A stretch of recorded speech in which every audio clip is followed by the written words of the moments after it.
Good afternoon, Winter Circle. I know you've been waiting on your read aloud. I usually get it every morning.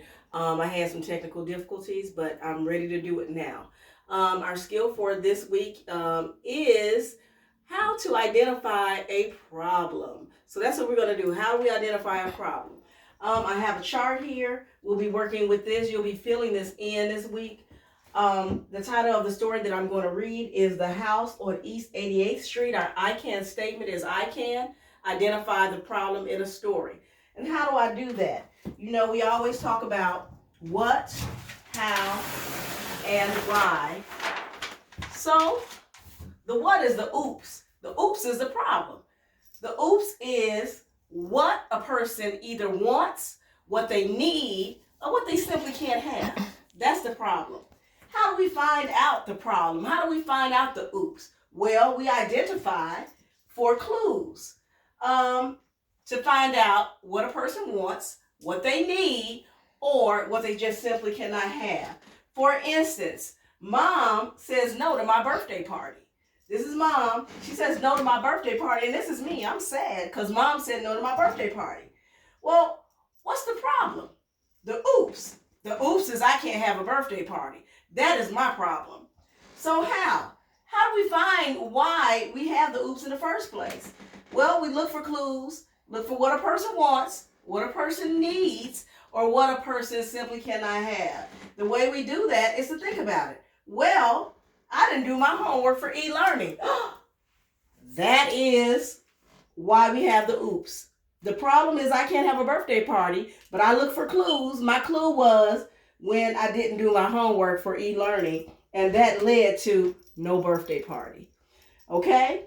And why do we need to know this? Why do we need to know the problem of every story? Well, we need to know the problem of every story because it helps us to know why certain characters behave the way that they do. So, our what is our oops. That's what we're looking for this week. How do we find that? We look for clues in our story to see what a character wants, what a character absolutely needs, or what a character simply cannot have. And we do that to help us understand why characters act the way that they do. Now, we have a storyboard. We've talked about setting in the previous weeks, where or when a story takes place. We talked about characters.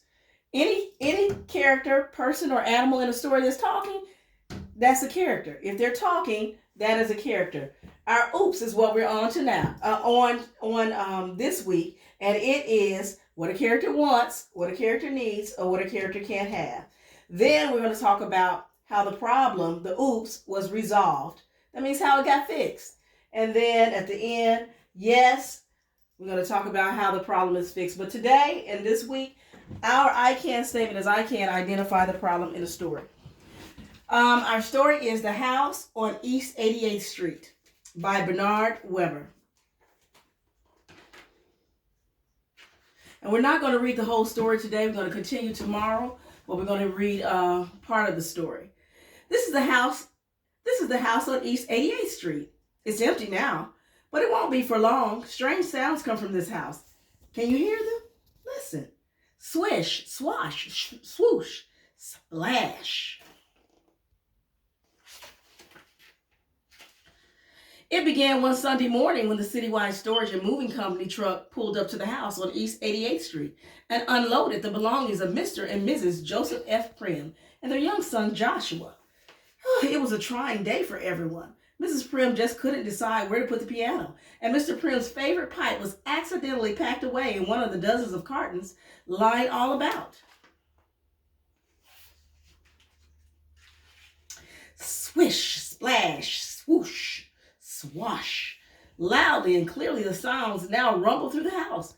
It's only a little thunder, said Mrs. Prim assured everyone. When the citywide storage and moving men carried in their potted pistachio tree, everyone rejoiced. The truck was at last empty. The movers wished them well and hurried off to their job for the next day. Now I'm going to prepare lunch, announced Mrs. Prim. But first I want to go upstairs and wash these grimy hands. Swish, swash, splash, swoosh. A puzzled Mrs. Prim stopped to listen. But by and by her ears directed her to the bathroom door. What can it be, she asked herself, as she opened the door.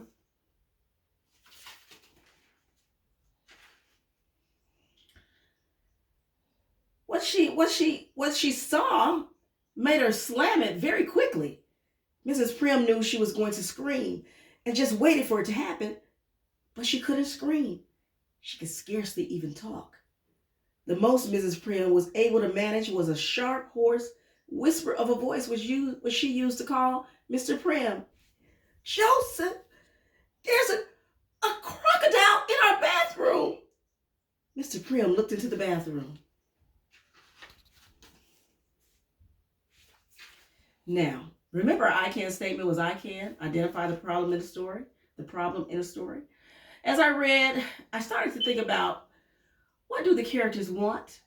What do they need? Or what do they absolutely have? I just read that Mrs. Prim had grimy hands and she wanted to go into the bathroom to wash her hands.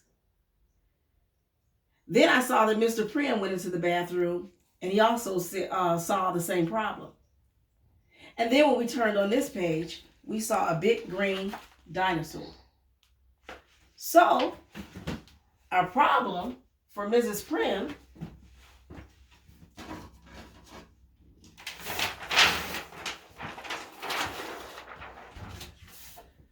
what do they want? What do the characters want? What do they need? Well, Mrs. Prim wants to go into the bathroom.